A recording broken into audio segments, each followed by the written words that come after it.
আমরা আমরা কারোই কোনো পদত্যাগ চাইনি এবং এই সময় আমরা যখন ওই রকম প্রয়োজন অনুভব করব তখন আপনাদের মাধ্যমে জানাই দেব।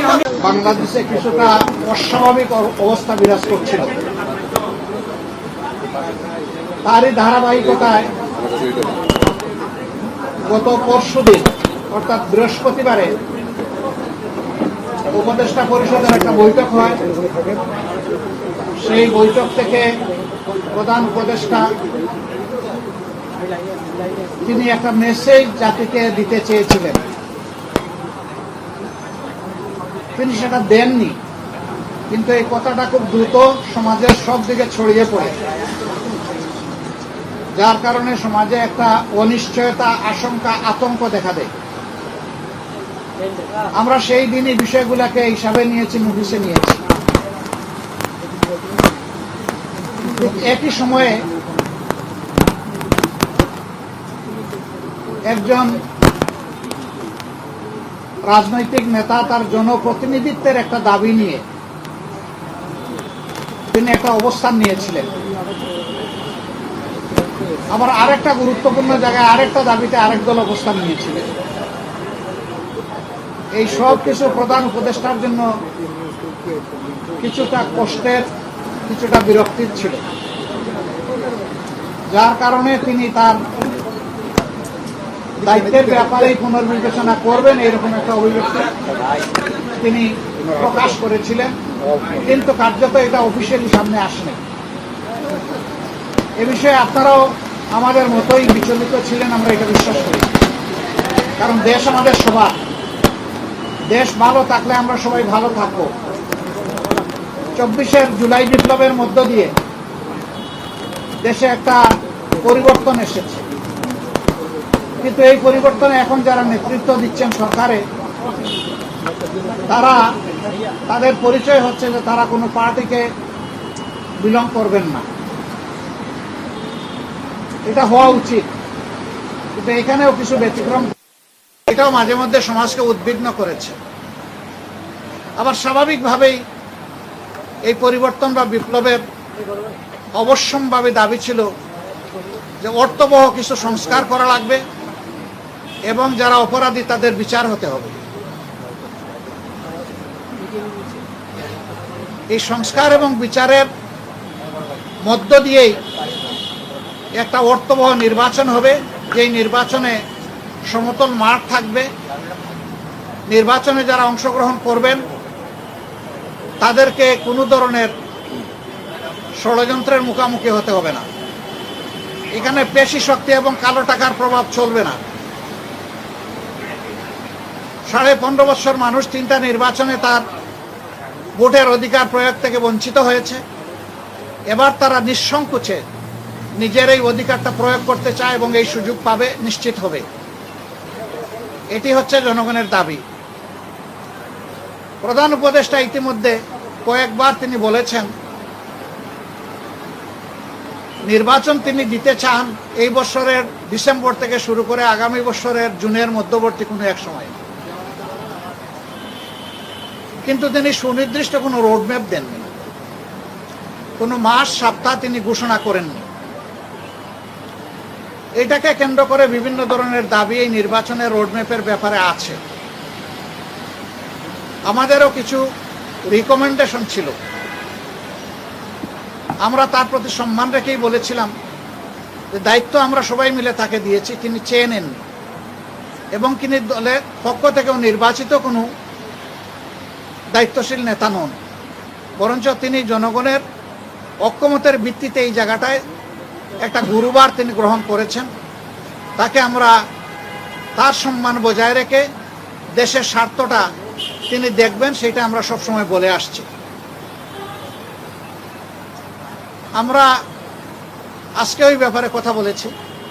আমরা বলেছি 2টা বিষয় স্পষ্ট করা দরকার।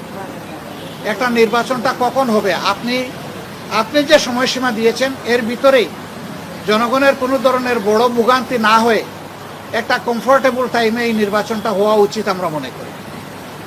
আর 2 নম্বর আমরা বলেছি এই নির্বাচনের আগে অবশ্যই সংস্কার এবং দৃশ্যমান বিচারের কিছু প্রক্রিয়া জনগণের সামনে আসতে হবে। সংস্কার শেষ না করে যদি কোনো নির্বাচন হয়, এই নির্বাচনে জনগণ তাদের প্রত্যাশা পূরণ করতে পারবে না। আবার সব সংস্কার এই সরকারের পক্ষে করা সম্ভব না।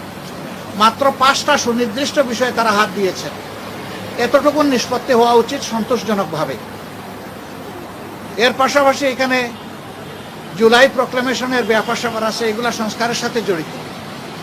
তো অনেক দলের দাবি দেওয়ার মধ্যেও কিছু ভিন্নতা আছে, এটা থাকবে। দল যেহেতু আলাদা, মতেরও ভিন্নতা থাকবে, এটাই স্বাভাবিক। গণতন্ত্রের সৌন্দর্য হচ্ছে আমার মতটি আমি প্রকাশ করব, আরেকজনের মতের প্রতি আমি শ্রদ্ধা দেখাবো। আমি কারো মতকেই তুচ্ছ জ্ঞান করব না, উপহাস করব না, এবং কাউকে অপমানিত করব না। কিন্তু আনফর্চুনেটলি এই সীমা আমরা অনেকেই রক্ষা করে চলতে পারি না। আমাদের পারা উচিত। গণতন্ত্রের স্লোগান হচ্ছে let us agree to disagree. আসো আমরা এক হই যে আমাদের ভিন্ন মত প্রকাশ করার অবকাশ আছে, সুযোগ আছে। এই থিওরির উপর আমাদের সকলকে আসতে হবে। আমরা বিশ্বাস করি সমস্ত দলই দেশকে ভালোবাসে। ভালোবাসার জায়গা থেকে দায়িত্ববোধের পরিচয় দিয়ে আমরা সবাই যদি এগিয়ে আসি এবং আমরা যদি সংস্কার প্রক্রিয়াকে অর্থবহ সহযোগিতা করি, তাহলে একটা অর্থবহ সংস্কারের মধ্য দিয়ে একটা অর্থবহ নির্বাচন নিশ্চিত হতে পারে ইনশাআল্লাহ। আমরা সেই দিনটির অপেক্ষায় আছি। সমাজে যে অস্থিরতা দেখা দিয়েছিল এই বিষয়টাকে কেন্দ্র করে, প্লাস বিভিন্ন ব্লকেটকে কেন্দ্র করে আপাত দৃষ্টিতে তা কিছুটা কেটেছে। আমরা এর স্থায়ী নিষ্পত্তি চাই এবং আমরা মনে করি যে 2টা রোডম্যাপ ঘোষণা করলেই তার অনেকটাই সমাধান হয়ে যাবে। একটা হচ্ছে সংস্কারের রোডম্যাপ, আর একটা হচ্ছে নির্বাচনের রোডম্যাপ। এই দুইটাই অতীব গুরুত্বপূর্ণ বলে আমরা মনে করি। আপনারা আজকে এখানে এসেছেন, আপনারা ইতিমধ্যে বিএনপির বন্ধুরা এসেছেন, তাদের কথা আপনারা শুনেছেন, আমাদের কথাও আপনারা ধৈর্য ধরে শুনলেন। এই জন্য আমরা আমাদের পক্ষ থেকে আপনাদের প্রতি কৃতজ্ঞতা জানাই এবং ধন্যবাদ জ্ঞাপন করি। আমি মহোদয় আপনাদের সাথে আমাদের আরও অনেক দেখা হবে, কথা হবে ইনশাআল্লাহ। আজকে আরও হয়তো আপনারা কথা শুনবেন, আর একটা দল তারা ঢুকেছেন, তারাও বের হলে তারা তাদের কথা বলবেন। আমরা দেশকে আমাদের ভালোবাসার জায়গা থেকে, বিবেকের দায়বোধের জায়গা থেকে যেটা উত্তম মনে করি সেই ব্যাপারে কাজ করতে আমরা দৃঢ় প্রতিজ্ঞ। ন্যায় এবং সত্যের পথে আমরা অবিচল থাকব। দেশের স্বার্থটাকে আমরা বড় করে দেখব, এটি হচ্ছে আমাদের অঙ্গীকার। আপনাদের সবাইকে ধন্যবাদ। আমি মহোদয়, আপনারা যে আজকে আলাপ করলেন এটার প্রেক্ষিতে আপনারা কোনো সময়সীমা বেঁধে দিয়েছেন কিনা এবং আপনারা এই সংস্কারের পরে নির্বাচন চাচ্ছেন কিনা? অবশ্যই সংস্কারের পরে সবাই নির্বাচন চায়, আমরা শুধু না, এর আগের দল বলেছে যদি তারা নির্বাচন ক্ষমতায় যায় তাহলে তারা সংস্কার কন্টিনিউ করবে এবং আওয়ামী লীগের বিচার কন্টিনিউ করবে। আপনারা কি সংস্কারের পরে? এটা বিএনপি কখনো কখনো বললে, তারা কিন্তু বারবার এখনো বলছে যে আমরা সংস্কারের বিরোধী নই, তবে নির্বাচনের রোডম্যাপটা আমরা চাই সুনির্দিষ্টভাবে। সেটা তো আমরাও চাই, কিন্তু আমরা কোনো সময় বেঁধে দেইনি। আমরা কমফোর্টেবল 2টা টাইম আপনাদের মাধ্যমে এই জাতিকে জানিয়েছি। যদি সংস্কার শেষ হয়ে যায় তাহলে ফেব্রুয়ারির মধ্যভাগে এটা হতে পারে, আর যদি সংস্কারের ভিতরে শেষ না হয় আর একটু সময় লাগে, এরপরেই যেহেতু রোজা শুরু হয়ে যাবে, রোজার পর হতে হবে। তারপরে এটাকে টেনে লম্বা করলে কোনো সুষ্ঠু নির্বাচন করা সম্ভব হবে না। আমাদের দেশের আবহাওয়া এটা এলাও করবে না। প্রধান উপদেষ্টা কোনো আশ্বাস দিয়েছে কিনা? আপনাদের 2টা রোডম্যাপের বিষয়ে প্রধান উপদেষ্টা কি বললেন? যে 2টা দাবি জানাইছেন সেই 2টার ব্যাপারে প্রধান উপদেষ্টা তিনি গভীর মনোযোগ সহকারে শুনেছেন এবং আমাদের এটা আস্থা হয়েছে যে তিনি বিষয়টাকে ইতিবাচকভাবে নিয়েছেন। আচ্ছা, বিএনপির পক্ষ থেকে 3জন উপদেষ্টা পদত্যাগ চেয়েছেন, আপনারা কি চান বা তাদের পদত্যাগ চাওয়াটাকে আপনারা কিভাবে দেখেন? তারা বলছে নির্বাচনে বা সরকারের নিরপেক্ষতার জন্য তাদের পদত্যাগ করা দরকার। পদত্যাগ চাইলো বিএনপি আর ফতোয়া দিবে জামাতে ইসলামী, এটা কি মানায়? তারা যারা পদত্যাগ চেয়েছেন এই ব্যাপারে তারাই ব্যাখ্যা ভালো দেবে। আমরা কারোই কোনো পদত্যাগ চাইনি এবং এই সময় আমরা যখন ওই রকম প্রয়োজন অনুভব করব তখন আপনাদের মাধ্যমে জানাই দেব। অস্থিরতা দূর হবে মনে করছেন? এই যে অস্থিরতার অবস্থা বিরাজ করছে, আপনারা আমরা আশাবাদী কিভাবে মনে করছেন? পুরাটাই দূর হবে ইনশাল্লাহ।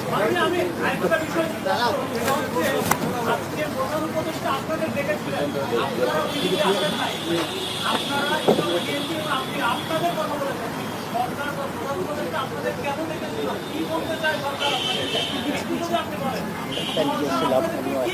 এটা ঠিক আমাদের ব্যাপার আর বিএনপির ব্যাপারে একরকম না, একটু ডিফারেন্স আছে। আমরা কিন্তু নিজেই